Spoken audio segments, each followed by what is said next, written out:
Tiniyak ng PNP na patuloy nitong ipinatutupad ang no permit, no rally policy para sa mga ikakasang kilos protesta sa mga susunod na araw. Sinabi ito ni Acting PNP Chief Lieutenant General Jose Nartates Jr. Binigyan din ni Nartates na ang mga organizers ng mga isasagawang kilos protesta sa iba't ibang bahagi ng Metro Manila ay dapat lamang na kumuha ng kani-kanilang permit upang mapayagang magsagawa ng programa.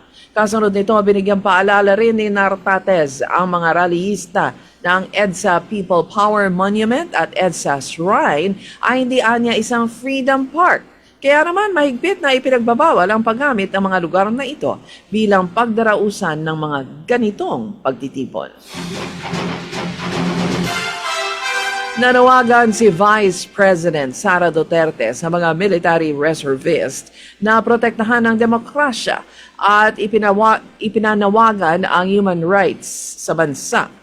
Sa kanyang mensahe sa 46th National Reservist Week, kinilala ni Duterte ang reservist sa kanilang serbisyo sa panahon ng emergency, kalamidad at mga krisis.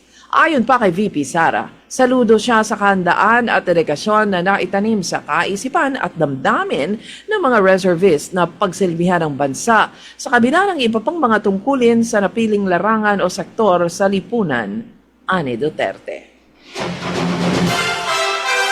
Hiniling ng ilang mga labor groups na magbitiw sa pwesto si Baguio City Mayor Benjamin Magalong matapos siyang italaga ni Pangulong Ferdinand Marcos Jr.